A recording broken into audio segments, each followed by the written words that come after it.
롤 정말 어려운 게임입니다. 조금만 잘못해도 바로 실수한 사람의 부모님이 사라질 정도로 서로 욕하고 패드립하는 안 좋은 조들의 질을 제외하고도 170종류가 넘는 챔피언이 하나의 큰 진입장벽으로 다가오는데, 이로 인해 신규 유저 유입이 힘들고 기존 유저들도 빠져나간다고 하죠. 저는 아쉽게도 이제 MCU에도 이와 동등한 느낌을 느끼게 되었습니다. 그렇습니다. 오늘 리뷰할 영화 썬더볼츠입니다.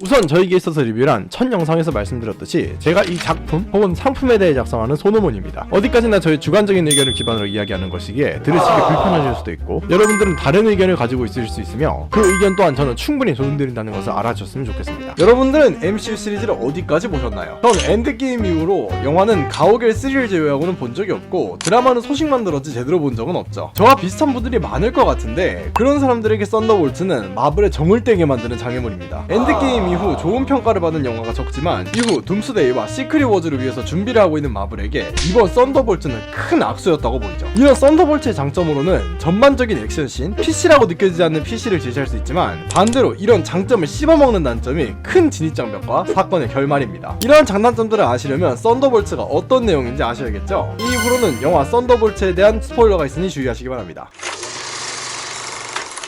썬더볼츠는 말레이시아에 있는 한 여성의 독백과 함께 시작됩니다. 이 여성은 공황 기분을 느낀다는 말과 함께 투신을 하는데, 사실 이 여성은 패러슈트를 입고 있었고 이를 입고 역건물로 침투하는 중이었죠. 모든 경비원을 쓰러뜨린 여성은 연구원과의 대화에서 발렌티나라는 자의 의뢰로 이 연구소를 습격하였다고 하였고, 연구원은 이 발렌티나가 프로젝트 센트리에 대한 거짓 정보로 여성을 속이고 있다고 주장하죠. 건물 폭발의 임무를 완료하자 시점은 반즈 의원으로 전환됩니다. 전 윈터 솔저 버키 반즈는 CIA 국장 발렌티나 드폰테인에 대한 탄핵을 위해 브루클린 청문회에 출석하였죠. 이 발렌티나는 옥스라는 인체 실험을 자행한다는 의심이 되는 그룹의 전 회장이자 주식 지분을 상당히 가지고 있었기에 이에 문제를 발생시킨 것이 아니냐는 의심을 받는데, 발렌티나는 이에 대한 자문을 했을 뿐 슈퍼휴먼을 양성하기 위한 실험 프로젝트에는 가담하지 않았다고 진술합니다. 이에 이어 전 미국 대통령이 레드얼크로 변신해 도시를 파괴한 사건을 언급하며, 어벤져스가 해체된 현재 상태에서 문제를 발생시킬 가능성이 있는 여러 테러 단체들을 억누르기 위해서는 옥스와 CIA가 협력할 필요성이 있음을 강조합니다. 탄핵을 공식적으로 거절한 발렌티나였으나 위원회는 활동을 이어나갔고, 그에 따라 발렌티나는 지금까지 자신과 옥스사가 자행한 모든 문제에 대한 증거들을 소거하기 시작합니다. 이때 자신의 비서 멜에게 모두에게 다음 임무를 전하라고 하는데, 한 명만이 부자였고 그는 영화 처음에 등장한 여성이었습니다. 시점은 소련에 관련된 영상을 시청하는 한 남성으로 변경되는데, 남성은 옐레나가 찾아오자 그녀를 반기는데, 처음 임무를 수행하던 그 여성이 바로 옐레나였습니다. 옐레나는 이 남성의 딸로 1년 만에 그의 집에 찾아왔는데, 발렌티나에게 새로운 임무를 받고 온 줄 안 남성은 평소에는 운전기사로 일하는 구소련의 슈퍼솔저 레드가디언이었죠. 사실 옐레나는 발렌티나의 임무를 받지 않으려고 하였고, 이에 대한 상담으로 찾아온 것이었는데, 레드가디언은 사람들을 구하고 히어로로 활동하는 것이 자신의 삶의 이유였다고 말하며 임무를 받아야 한다고만 주장하죠. 이런 아버지의 태도에 질린 옐레나는 바로 집을 나와 임무를 수락하는데, 레드가디언이 말한 대로 이후에는 대중들에게 드러나는 것을 조건으로 발렌티나가 지시하는 마지막 임무를 진행합니다. 발렌티나는 옥스의 창고식 저장고에서 자신을 배신한 자신의 요원이 회사의 기밀 자료를 훔치려고 하기에, 그가 뭘 훔쳤는지 알아내고 그를 사살하라는 것을 목표로 하였죠. 흰 가면을 쓴 누군가가 창고에 들어가는 것을 본 옐레나는 이를 따라 창고로 들어가는데, 그녀는 이곳에서 갑자기 한 남성의 습격을 받게 됩니다. 이 남성은 캡틴 아메리카와 유사한 복장을 하고 있었는데, 이유는 모르겠지만 옐레나의 사살이 목표인 듯 보였죠. 이 남성과 옐레나가 대치를 하던 도중 갑자기 다른 흰 가면을 쓴 누군가가 이 가짜 캡틴을 공격하죠. 가짜 캡틴이 그에게서 벗어나는 순간 뒤에서 처음에 옐레나가 쫓아온 흰 가면을 쓴 누군가가 나타나 다른 흰 가면을 쓴 여성을 공격하기 시작합니다. 이 두 명 또한 각자의 목표가 확실해 보였고, 이들은 마치 꼬리잡기를 하듯이 옐레나를 노리는 가짜 캡틴을 노리는 또 다른 흰 가면을 노리는 흰 가면, 그리고 이 흰 가면을 옐레나가 노리는 방식으로 싸움을 이어나가죠. 이들이 싸우는 과정에서 한 캡슐을 건드리게 되고, 흰 가면을 쓴 누군가가 자신의 목표인 또 다른 흰 가면을 쓰러뜨리자 그 캡슐에 있던 곳에서 갑자기 한 남성이 나타납니다. 이들은 서로뿐만 아니라 이 남성을 경계하는데, 총을 본 남성이 탈출하려 하지만 그 순간 출구가 막히게 되고, 남성은 스스로를 밥이라고 소개합니다. 화면에 전환되고 그곳에는 어벤져스가 싸우면서 발생한 물건들을 전시회장에 전시하는 발렌티나, 멜과 그를 지켜보는 버키가 대치하고 있었죠. 버키는 여기서 발렌티나의 발렌티나의 비서 멜에게 접근하는데 멜은 발렌티나에게 의심을 품고 있는 상태였고 이를 눈치챈 버키는 자신의 명함을 건네죠. 다시 화면이 전환되며 박과 대치하는 이들은 서로가 왜 이곳에 왔는지 알아보는데 여기서 이들은 자신들 셋과 이미 죽은 또 다른 흰 가면의 여성까지 모두 발렌티나에게 동일한 지시를 받고 이곳에 들어온 것을 확인합니다. 이들은 발렌티나가 자신들을 포함한 옥수사의 문제에 대한 모든 증거를 제거하기 위해 자신들을 죽이려고 했음을 깨닫게 되죠. 여기서 가짜 캡틴이 이의를 제기하며 각자의 정체가 밝혀집니다. 옐레나가 쫓아온 흰 가면의 여성은 본명 에이바, 히어로명 고스트로 쉴드에게 버려진 후 15개국에서 쫓겨낸 신분이었고 이미 죽은 다른 흰 가면의 여성은 태스크마스터로 부다페스트 사건을 발생시킨 장본인이었으며 옐레나는 전직 레드룸의 암살자로 그녀 또한 블랙 위도우였습니다. 이에 이어 이 모든 설명을 한 남성은 가짜 캡틴이 아닌 진짜 캡틴 아메리카로 임명되었던 존 워커였으며 시민들 앞에서 사람을 죽인 것으로 인해 캡틴직에서 물러나게 되고 현재는 US 에이전트로 활동하는 사람이었죠. 워커는 가족도 있고 사회 명망도 높은 자신이 이들을 모두 죽이고 이곳에서 살아나가야 한다고 주장하지만 옐레나와 고스트가 이에 동의하지 않자 워커는 밥에게 향하는데 밥은 자신에 관련된 모든 정보가 기억이 나지 않는다고 주장하며 깨어나 보니 이곳이라는 말만 반복하였습니다. 상황을 파악한 고스트가 능력을 이용해 이곳에 빠져나가려고 하자 음파 공격이 작동되어 이들의 탈출을 저지하였죠. 다시 화면은 버키와 발렌티나로 전환되는데 버키는 발렌티나의 탄핵을 추진하는 의원에게 몰래 접근하여 현재 발렌티나 탄핵의 속도가 너무 느리기에 그 속도를 올려야 한다 라고 주장하지만 의원은 그저 매뉴얼을 읽으라는 말만 반복합니다. 이때 멜은 간접적으로 옐레나를 포함한 용맹들이 모두 모였음을 알리고 발렌티나는 이들을 포함한 모든 증거를 제거하기 위해 2분 타이머와 함께 창고를 소각합니다. 옐레나를 포함한 이들은 내키지는 않았지만 협력하여 나갈 고민을 하는데 음파 공격 장치를 파괴하면 고스트가 탈출 가능한 것을 기반으로 이를 파괴한 이들은 고스트가 돌아올 것을 믿고 기다리는데 단 2초의 시간을 남기고 고스트는 문을 개방하였고 이때 폭발에 휘말려 쓰러진 옐레나는 밥과 접촉한 후 꿈을 꾸게 됩니다. 어린 옐레나는 아냐라는 여성이 자신과 저녁을 먹자는 이야기를 하러 찾아오자 그녀에게 사과를 하는데 바로 뒤에서 한 남성이 나타나 아냐를 총으로 쏴 죽이고 어린 옐레나는 첫 단계 테스트를 통과합니다. 이때 꿈속에 나타난 밥을 보고 꿈에서 깬 옐레나는 자신이 밥과 접촉해서 이런 꿈을 꿨음을 확인하죠. 그렇게 이들이 탈출에 성공하자 이 소식을 발렌티나에게 전하는 멜은 협동이 불가능하다는 발렌티나의 말과 달리 협동하여 탈출한 옐레나 일행에 대한 보고를 진행하는데 이때 본 적이 없는 남성 밥이 등장하자 이 남성에 대한 조사와 함께 옐레나는 부하 홀트를 통해 이들을 모두 사살할 계획을 세웁니다. 이때 이들의 운전기사였던 레드 가디언이 이를 듣고 행동에 나가죠. 다시 옐레나 일행으로 시스템이 전환되고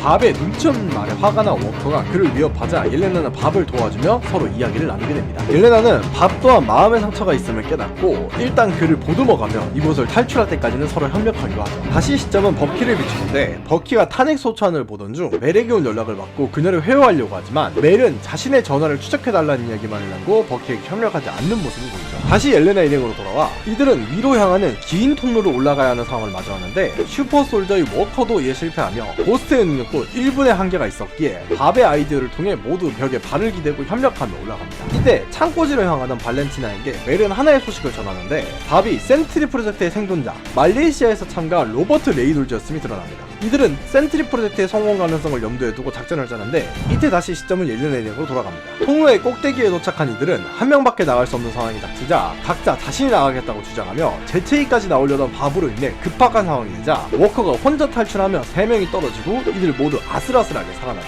밥을 끌어올리려던 워커는 밥과 접촉하며 자신의 과거와 마주하는데 아이를 제대로 돌보지 않고 자신의 기사만을 보던 과거의 자신을 보고 생각이 잠긴 찰나 옐레나가 그를 불러세우고 그대로 앞으로 향한다면 떨어질 뻔한 워커가 겨우 목숨을 건집니다. 출구 앞에 도착한 이들 앞에 발렌티나인이 나타나서 작전을 세우자 또다시 이들은 말싸움을 시작하죠. 자신이 얼마나 잘난지 이야기하기 위해 과거 경력 이야기를 꺼내 워커에 열받은 이들은 각자 자신의 과거도 밝히는데 옐레나는 어린 자신이 다닌 축구단 썬더볼츠를, 고스트는 자신의 실험실에서 어린 시절을 보냈음을, 밥은 과거 자신의 마약 등록에 광고판을 돌리는 다갈발을 한 적이 있음을 밝힙니다. 결국 옐레나가 조명을 사용한 작전을 세우는데 고스트는 먼저 빠져나가 도주 경로를 확보, 워커는 병력을 습격할 준비, 옐레나는 밥을 데리고 조명을 조작하는데 이때 밥은 자신이 참가한 실험을 더 나은 사람을 만드는 실험이라고 기억하며 어릴 때부터 정신 상태가 이상했음을 밝히죠. 조명을 사용한 트릭이 불가능하게 되자 옐레나는 바로 워커에게 향하고 실패한 것을 직감한 워커는 상의도 없이 모든 병력을 쓰러뜨립니다. 병력들의 복장으로 위장한 이들은 고스트가 가져온 탈것으로 탈출을 시도하는데 검문에 걸린 이들을 지키기 위해 밥이 스스로 총을 쏘며 주의를 끌죠. 발렌티나는 밥이 센트리 프로젝트의 성공 책임을 감안해 미사일상 포획을 하려고 하였으나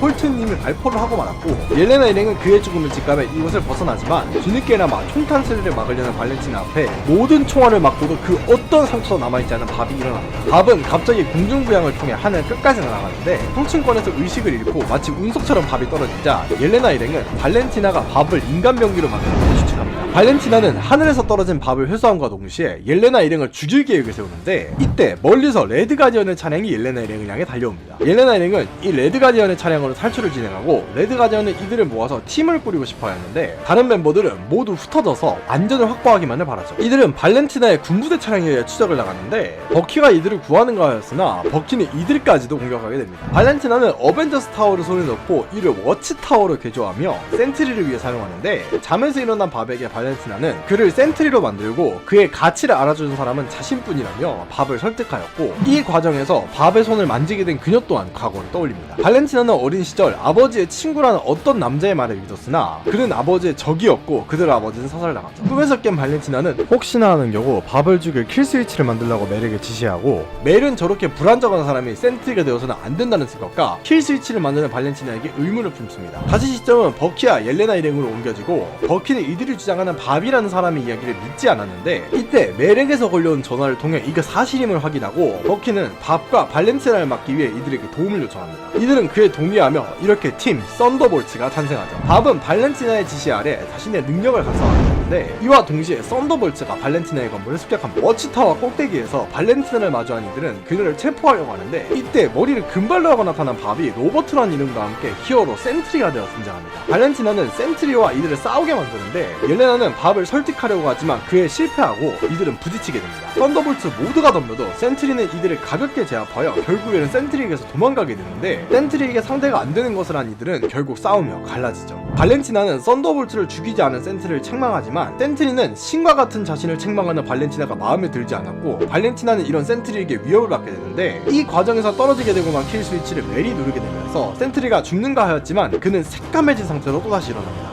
말로만 가족이라고 주장하는 레드 가디언에게 실망한 옐레나는 자신의 잃어버린 언니에 이어 자신을 떠나가 1년 동안 연락조차 되지 않았던 레드 가디언을 책망하죠. 옐레나는 평생을 자신이 저지른 죄에 고통받고 있었고 레드 가디언은 이런 옐레나를 알아주지 못하고 방치한 것에 사과하며 그녀에게 필요한 가족이자 동료가 되어주기로 약속합니다. 이때 사람들의 수상한 반응을 보고 하늘로 이들의 시선이 향하는데 하늘에는 색감해진 센트리가 서 있었고 센트리는 손짓 한 번으로 자신을 공격하던 요원을 검은 재로 만들어버리죠. 센트리는 자신을 향해 오던 헬리콥터에서 사람들을 사라지게 만들고 이로 인해 추락한 헬리콥터가 여러가지 피해를 발생시키자 레드 가디언과 옐레나를 시작으로 버키, 고스트, 워커까지 와해되었던 썬더볼츠가 다시 하나하나 시민들을 구하기 위해 돌아옵니다. 이때 지상으로 내려온 센트리가 사람들을 검은 재로 만들기 시작했고 옐레나는 이에 맞서 자신도 재가 되어 사라지는데 검은 재가 뉴욕 전체를 덮어내려가는 와중에 옐레나가 깨어납니다. 옐레나는 또다시 아내를 죽일 때의 꿈을 꾸는데 거울로 달려가자 그곳에는 레드룸에서 교육받을 때의 자신이 보였죠. 또다시 거울을 깨자 이번에는 욕실에 쓰러진 자신이 공격하기 시작하고 자신이 쓰러질 때마다 이 현상이 반복되었습니다.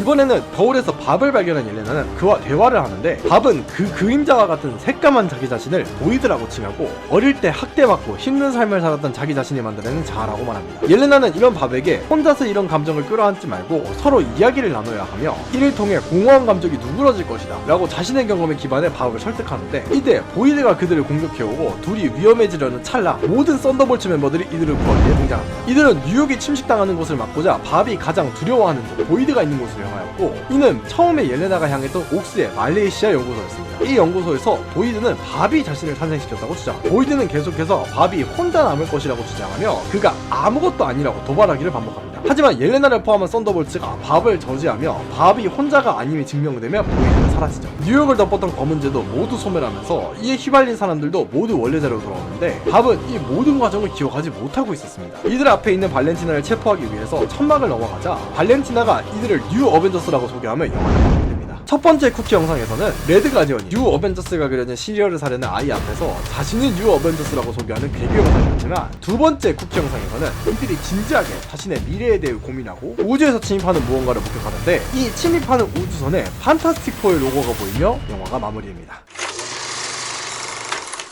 먼저 썬더볼츠는 전반적인 액션씬이 상당히 뛰어납니다. 일반적인 히어로 영화에서 액션씬은 그 히어로의 능력을 살리기에 초능력을 가진 히어로들의 격투는 상당히 판타직한 느낌이 들죠. 그나마 어벤져스가 과학을 기반으로 했다는 설정이라 현실적이지만 실제로 우리가 바라는 액션 영화의 느낌과는 동떨어져 있습니다. 이 영화에서는 고스트와 센트리 두 명을 제외하고는 모두 실현 가능성이 있어 보이는 히어로들만 등장하여 다른 마블 영화들에 비해 상당히 현실적인 육탄전을 보여주었습니다. 심지어 센트리조차도 보이드를 제외하면 마치 DC의 슈퍼맨과 같은 느낌의 슈퍼휴먼이라는 형태를 띠고 있기에 이 센트리도 비교적 현실적인 육탄전을 보여주죠. 대표적인 장면은 3개로 처음 썬더볼츠 멤버들이 저장고에 갇혔을 때, 워치타워를 처음 습격할 때, 이와 바로 이어진 센트리와의 전투를 들 수 있습니다. 먼저 처음 썬더볼츠 멤버들은 각자 발렌티나에게서 미션을 받고 저장고에 들어갔는데, 이들은 각자가 서로의 타겟이라고 생각해 옐레나가 고스트를, 고스트가 태스크마스터를, 태스크마스터가 워커를, 워커가 옐레나를 노리는데, 이들의 육탄전은 특수요원들이라서 상당히 현실적이고 각자의 능력이 돋보이는 느낌이 들었습니다. 이들은 각각 블랙 위도우의 첩보 기술 및 전투 기술, 투명화에서 벽을 통과하는 양자역학 기술, 타인의 전투 기술을 모방하는 능력, 슈퍼솔저 혈전과 단연간 전투 경험으로 다진 전투술을 갖추고 있었고, 이러한 각자의 기능을 살리며 전투에 임합니다. 태스크마스터가 사망한 이후 저장고에서 빠져나온 이들이 버키, 레드가디언과 합류해 워치타워를 습격하는 장면에서도 이는 상당히 두드러졌는데, 짧은 시간이었지만 이들은 각자의 개성을 살리며 요원들을 진압하였고, 이 단체 액션씬은 영화의 러닝타임에서는 1분도 안 되는 시간이었지만 엄청나게 좋은 인상이 남았죠. 이는 어벤져스 2 에이지 오브 울트론의 단체 전투씬과는 다른 듯 비슷한데, 어벤져스의 경우 히어로들의 능력을 위주로 각자의 파워를 살렸는데, 썬더볼트의 경우 앞에서 언급한 대로 육탄전의 비중이 높기에 액션의 종류에 있어서 차이는 있을 수 있으나 이들이 합을 맞춰 각자의 개성을 살린다는 데에는 동일하게 작용하죠. 저는 개인적으로 센트리의 내면을 보여주는 부분에서도 보이드가 이들과 싸울 병력들을 다수 보내는 연출을 통해서 이런 장면들을 좀 더 넣었으면 좋았을 텐데 라는 생각까지 들었죠. 마지막으로 이들이 워치타워 꼭대기에 도달하였을 때 발렌티나의 설득에 넘어가 센트리로서 각성한 바과 대치하는데, 이 장면은 흡사 어벤져스 인피니티 워에서 타노스와 싸우는 어벤져스를 떠올리는 느낌이었습니다.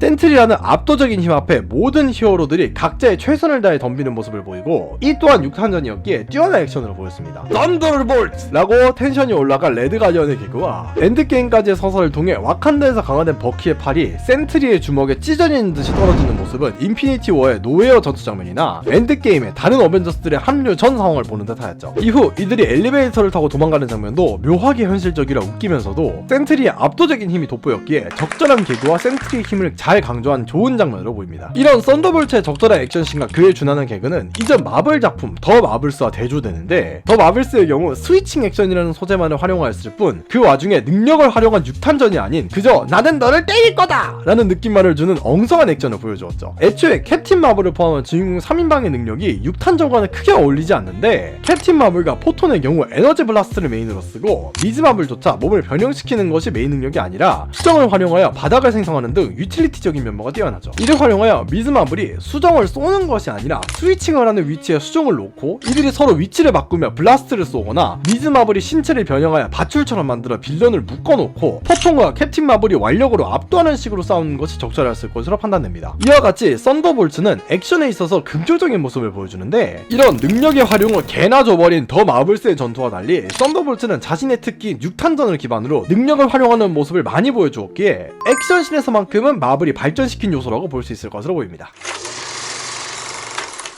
그에 이어 썬더볼츠는 그 서사에 있어서 상당히 정치적 올바름을 주장함에도 그에 대한 불쾌감이 없었습니다. 이야기의 메인 서사는 모두 옐레나가 담당하게 되는데, 여기서 밥, 존 워커, 레드 가디언이 사건을 키우는 역할만을 합니다. 하지만 이들이 사건을 해결하는 방식이 상당히 정상적이었기에 주인공이 옐레나임에도 전혀 패밀릭하지 않았죠. 이 옐레나 중심의 서사가 납득이 가는 이유는 크게 3가지인데, 첫 번째는 가족 관계에서 발생하는 옐레나의 감정입니다. 영화 초반부 옐레나의 나레이션을 들어보면 옐레나는 엔드게임 으로 언니 나타샤를 잃게 되고, 그로 인해 상실감을 동반한 공허함을 느끼고 있었는데, 이런 혼자라는 쓸쓸함과 혼자서 모든 걸 처리해야 한다는 압박감이 영화의 메인 플롯이 되는 감정으로 작용합니다. 썬더볼츠에서 가장 중심이 되는 인물이 센트리인데, 이 센트리는 어릴 때 학대와 이후 삶에 있어서의 무던함으로 인해 보이드라는 또 다른 인격을 만들어내었고, 이 보이드가 자신의 본체 밥에게 계속해서 주장하는 것이 너는 혼자여야만 해 라는 주장이었죠. 이는 앞에서 말씀드린 옐레나와 동일한 상황으로도 볼 수 있는데, 실제로 이 둘은 둘은 저장고에서 탈출하는 과정에서 이런 공허함, 쓸쓸함에 대한 감정적인 교류를 나눈 상황이었고, 등장인물 중 직접적인 상실을 통해 이런 감정에 가장 공감이 가는 인물은 다름 아닌 옐레나였습니다. 보통 여성이 중심이 되는 서사를 그리는 대부분의 페미니즘 영화들은 여성이 중심이 되는 데에 있어 그 근거가 상당히 빈약한데, 썬더볼츠 옐레나는 그곳에 모인 모든 멤버들 중 스토리를 이끌어갈 감정적인 요소를 가진 유일한 인물이었기에 옐레나의 성별이 중요한 것이 아닌 이야기 전체에서 센트리의 공허함에 공감할 수 있는 사람이 누구인가가 중요하게 보이죠. 이런 옐레나가 후반부까지 서사를 이어나갈 수 있게 만든 두 번째 이유는 바로 레드 가디언과의 부녀관계라는 설정입니다. 영화에는 등장하지 않지만 이 둘은 실제 부녀관계가 아니고 구소련에서 미국에 대항하여 레드룸이라는 암살자 집단을 창설하고 레드 가디언이라는 슈퍼 솔저를 만들어내던 시기 가짜 가족으로서 함께 지내던 사이였죠. 하지만 옐레나는 그를 진짜 아버지처럼 따랐고, 아무리 가짜의 형태를 띠고 있어도 옐레나에게는 그 가족이 진짜였기에 언니 나타샤를 잃은 슬픔을 공감해주길 바랬습니다. 하지만 1년째 연락이 없었던 레드 가디언은 그저 자신이 슈퍼 솔저로서 활약하는 것만을 바라고 있었고, 이에 아버지의 바람을 이루고자 옐레나는 저장고 미션을 수락하였죠. 이렇게 어긋나버린 둘의 관계는 이후 센트리에게 패배한 후에 재점화되는데, 옐레나는 지금까지 자신 혼자서 언니를 잃은 상실감, 그로 인해 생긴 공허함과 같은 부정적인 감정들을 견뎌내기에 급급하였고, 이에 유일하게 남은 가족 레드 가디언에게 도움을 청하였으나 그가 도움을 주지 않았다고 솔직한 심정을 내비칩니다. 이때 레드 가디언은 자신의 정체성이 옐레나의 아버지냐 슈퍼 솔저이냐에서 갈등하는 것이 아닌 바로 옐레나의 아버지를 자처하며 옐레나의 어린 시절을 기억하고 그녀를 믿어줄 유일한 가족이자 아버지로 있기를 약속하죠. 이 대화 직후 사람들을 구할 때 레드 가디언에게 도움을 청하는 옐레나는 원래는 알렉세이라는 본명과 아버지라는 호칭을 번갈아가며 부르다가 그 어느 때보다 큰 소리로 레드 가디언을 아빠라고 부릅니다. 이런 옐레나와 레드 가디언의 가족적인 서사는 이후 센트리의 내면에서 보이드에게 맞서는 바백에 있어서 가장 큰 힘으로 작용하는데, 저장고에서 탈출할 때 공허함을 어떻게 하는 것이 좋겠냐는 바베의 질문에 옐레나는 그저 혼자 억누르는 것 말고는 방법이 없다, 계속해서 그것을 삭히면서 없어지기를 바라야 한다 라고 주장하였지만, 이후 레드 가디언에게 자신의 이런 감정을 표출함으로 인해서 지금까지 자신의 생각이 잘못되었음을 깨닫고, 이번에는 보이드로 인해 감견된 바백에 이런 감정을 억눌러서는 안 된다, 함께 쓸쓸함을 공유하는 것이 훨씬 도움이 된다라는 자신의 경험에 기반해 기종하는 정반대의 이야기를 전하죠. 이런 전반적인 서사는 상당히 납득이 가고, 가족이라는 인물 관계가 있는 유일한 멤버인 레드 가디언과 옐레나만이 만들 수 있으며, 이전에는 밥과 동등하게 혼자서 공허함을 달린다 옐레나만이 밥에게 이가 잘못되었음을 전할 수 있었기에 앞에서 언급한 억지 여성 서사는 전혀 들어가지 않았다고 볼 수 있습니다. 이런 서사를 받쳐주지 않는 대표적인 영화가 걸캅스로, 여기서 활약하는 여성 3명은 이야기에 있어서 이 사람들만이 이런 주장을 할 수 있는가? 라는 질문에 아무도 이에 준하는 조건을 가진 사람이 없는 것이 특징이죠. 강력계 여형사, 순찰대원, 행정직이라는 경찰이라는 직종 내에서 누구나 가질 수 있는 직종에 성범죄와 관련된 트라우마를 가지고 있거나 몰카 피해를 당한 이력이 있는 것과 같이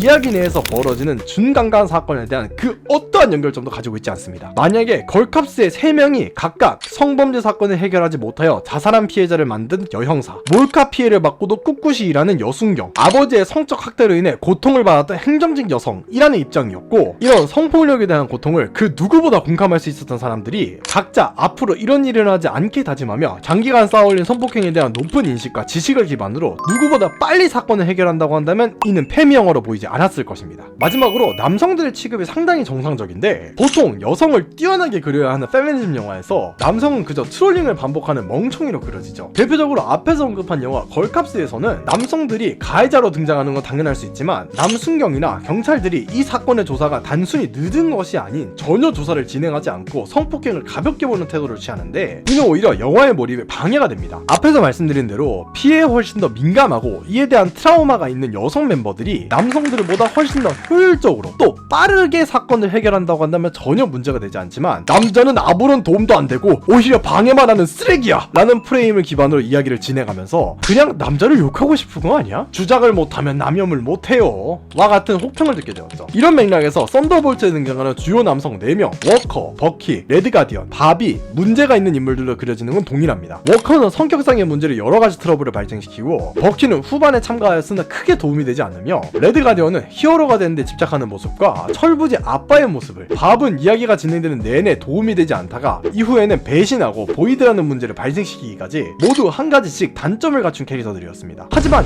이들은 앞에서 말씀드린 걸캅스 같이 문제를 키우거나 문제에 대한 인식이 좋지 않아서 아무런 대처도 하지 않는 흔히 말하는 패급이나 트롤의 모습은 보이지 않습니다. 워커도 말투나 성격의 문제일 뿐 팀에 계속해서 도움은 주고 있고, 버키는 발렌티나에게 쫓긴 리드를 구해주었고, 레드 가디언은 옐레나가 밥을 설득할 수 있는 계기가 되도록 그녀의 이야기를 들어주는 든든한 아버지의 모습을 보여주며, 밥 또한 썬더볼트를 구하기 위해 주위를 끌고 뛰쳐나가거나 마지막에는 다른 이들에 제압당하였음에도 스스로 보이드에 맞서며 센트리가 아닌 밥으로서 강해지는 모습을 보여주는 등 모두 자신의 역할을 확실하게 해내는 모습을 보여주었습니다. 이런 적절한 남성의 활약들은 앞에 걸캅스와는 다르게 모두 뛰어난 에이전트이고, 이번에는 옐레나의 활약이 뛰어났다 라는 납득 가능한 서사를 제시하고, 옐레나를 단순한 여성이 아닌 이야기의 주인공이자 센트리를 제압한 뛰어난 히어로로 보게 만들죠. 이처럼 썬더볼트는 옐레나라는 여성이 중심이 되는 서사를 가졌음에도 충분한 서사, 이야기의 중심이 되는 감정을 가진 유의한 사람, 적절한 남성들의 활약을 통해 그저 그런 PC 페미니즘 영화가 아닌 좋은 서사를 가진 납득이 가는 영화를 제작해 기존 MCU의 PC와 같은 문제들을 없앤 좋은 사례가 되었습니다.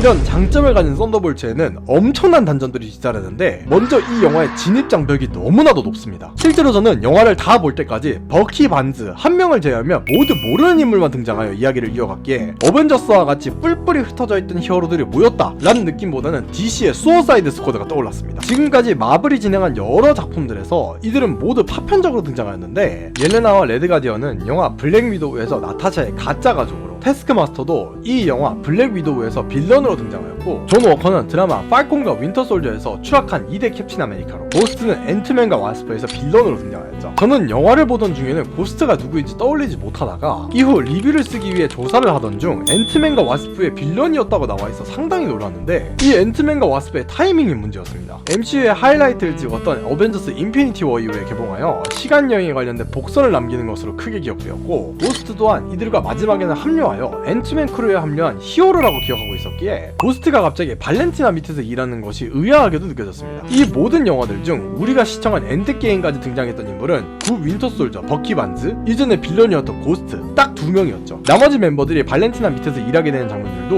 모두 그 이후의 영화와 드라마에서 등장하는 쿠키 장면에서 이어지기에 지금까지 마블 영화 중에서 가장 진입 장벽이 높은 영화였습니다. 여기서 아니 그건 네가 안 챙겨봐서 그런 거잖음 이라고 하실 수도 있는데, 어느 정도 공감은 합니다. 만약에 제가 엔드게임 이후에 개봉한 모든 영화와 드라마를 챙겨보았다면 이들에 대한 정보를 모두 알고 있을 것이기에 이런 진입 장벽이 생기지 않았겠죠. 하지만 이 모든 작품을 다 챙겨보는 것은 정말 어렵다는 것이 사실입니다. 현재 엔드게임 이후 페이즈 4에는 16편의 영화와 드라마가, 페이즈 5에는 10편의 영화와 드라마가 존재하는데, 이 26편의 드라마와 영화 모두를 보는 것이 과연 가능할까요? 이들 중 이번 스토리와 관련이 없는 작품들을 제외하면서도 현재 마블 유니버스의 상황을 파악하기 위해서 봐야 하는 작품은 블랙 위도우, 이터널즈, 스파이더맨 노웨이 홈, 완다비전, 팔콘과 윈터 솔저, 로키, 데드풀과 울버린, 캡틴 아메리카 브레이브 뉴월, 시크릿 인베이전, 로키 시즌2까지 10개의 드라마와 영화가 존재합니다. 마블의 하이라이트였던 인피니티 워와 엔드게임이 포함된 페이즈 3가 총 11편의 영화로 이루어진 걸 생각하면 드라마의 시청 시간이 영화보다 긴 것까지 고려했을 때 썬더볼트 하나를 보기 위해 거의 마블 영화 20편에 가까운 예습 시간이 필요합니다. 우리가 영화를 보는 건 어디까지나 재미와 킬링 타임을 위해서이고, 저와 같이 심층 리뷰를 진행하지 않는 일반 관객분들 입장에서는 이런 많은 시간을 투자해야 하는 점이 상당히 답답하게 느껴질 수 있죠. 이런 진입 장벽에 비슷한 예시가 리그 오브 레전드로, 배워야 하는 챔피언이 약 170종이며 이들의 스킬 수가 패시브 포함 5개씩은 존재하며 그중 특수한 캐릭터들의 스킬까지 고려하면 게임을 즐기려면 약 900개의 스킬들을 외워야 하는 상황입니다. 게다가 게임 시스템이 매년 혹은 매 분기마다 변경이 되고 있기에 이 시스템에 따라 게임의 타임라인이나 스노우볼을 굴리는 방식에서 크나큰 메타 차이가 발생하기에 이를 계속 추적해서 게임을 하지 않으면 저게 뭔데?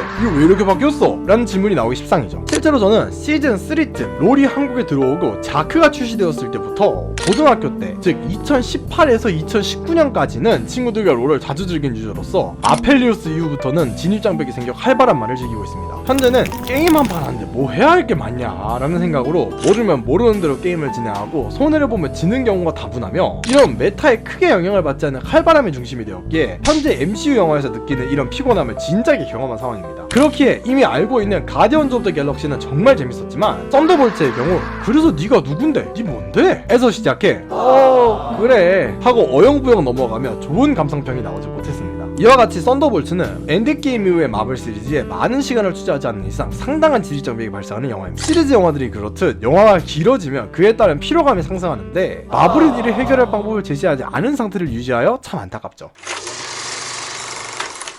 두 번째로 사건의 결말에 있어서 납득이 가지 않았기에 불쾌했는데, 그래서 이 영화에서 썬더볼츠가 모인 것을 제하면 뭐가 이루어졌나요? 버키를 필두로 한 위원회에서는 센트리 프로젝트는 인체 실험을 자행해 많은 희생자를 발생시킨 CIA 국장 발렌티나를 탄핵하는 것이 목표였는데, 이런 기본 목표는 마지막에 와서 어영부영 넘어가게 되었습니다. 옐레나가 발렌티나를 협박하는 모습을 보여주었으나 쿠키 영상에서 이들이 워치타워에 모여서 판타스틱4의 우주선을 보는 장면이 있었기에 발렌티나에게서 자유롭다고 보기는 좀 어렵죠. 센트리를 제압하고 밥을 구해내라는 목표 또한 애매하게 해결된 것이, 보이드 사태가 해결된과 동시에 밥은 보이드에 대한 기억이 없어져 있었고 센트리로서의 힘 또한 잃은 상태가 되었습니다. 이는 사건이 해결되었다기보다는 밥이 언제 다시 보이드로 변할지, 센트리의 힘을 어떻게 조절할지와 같은 센트리에 관련된 문제들을 뒤로 미룬 것에 지나지 않죠. 깔끔한 마무리를 짓고 싶었다면 밥이 보이드 사태를 해결한 이후 괜찮아 너희들이 있잖아 와 같은 말을 하고서 마무리를 하고, 쿠키 영상에서 모두와 자신의 힘듦에 대하여 대화를 나눌 때 아직 센트리의 힘을 어떻게 다뤄야 할지 모르겠어 와 같은 이 사건 자체는 일단락되었지만 센트리에 대한 복선을 남기는 말로 영화 전체를 마무리하는 것이 훨씬 좋아 보입니다. 현재 썬더볼츠 엔딩에서는 썬더볼츠가 뉴 어벤져스라는 이름으로 대중들 앞에 서게 되는데, 이 또한 납득이 가지 않는 것이 이들은 상당히 문제가 많은 그룹입니다. 먼저 센트리의 경우 이 발표가 직전 발생한 검은 안개와 실종이 모두 이 센트리의 보이드가 문제가 되는 부분이었죠. 다른 멤버들도 영화 내에서 존 워커가 말하였듯이 고스트는 빌런으로 활동하려던 이적 때문에 15개국에서 떨어지고, 예레나는 블랙 위도우로서의 암살 임무를 진행하였으며, 레드 가디언도 전 소련 소속의 슈퍼솔저라는 포지션을 가지고 있고, 이런 말을 한 존 워커 또한 캡틴 아메리카라는 직위를 달고 사람들 눈앞에서 살인을 하였기에 기존 어벤져스와는 많이 결이 달라집니다. 아니 토니 스타크도 울트론 만들고 스칼렛 위치도 사람들 죽였잖아 라고 말씀하실 수 있는데, 이들은 의도에서 악의가 없었다는 것을 시민들도 알고 있었고, 그나마 버키가 하이드라에게 조종당했다는 이유로 지금까지 일으켜온 문제들이 비교적 정당화될 수 있었죠. 하지만 앞에서 설명한 대로 썬더볼츠 멤버들은 모두 문제를 안고 있는데, 이들이 뉴 어벤져스가 되는데 사람들이 쉽게 납득하는지 궁금해집니다. 만약에 제가 미국의 시민이었다면 지금 대통령도 레드헐크가 돼서 문제를 일으키는 마당에 갑자기 튀어나온 범죄자 무리가 어벤져스? 라고 반대할 것 같죠. 뒤에 쿠키 영상을 보아도 레드 가디언인 농담심을 제외하면 뉴 어벤져스를 시민들이 어떻게 받아들이는지는 언급되거나 등장하지 않기에 뉴 어벤져스라는 타이틀까지 문제가 됩니다. 이런 엉성한 마무리로 혹평을 받은 작품이 기존 페이즈 4 앤트맨과 와스프 퀀텀매니아 이하 퀀텀매니아였는데, 퀀텀매니아의 경우 앤트맨이 캉 한 명을 죽이는 데는 성공하였으나 그 캉을 퇴출시킨 다른 캉들이 위험이 될 것임을 암시하였음에도 앤트맨이 이를 무시하고 넘어가기로 한다는 말도 안 되는 전기를 보였죠. 이후 쿠키 영상에서 카운슬 오브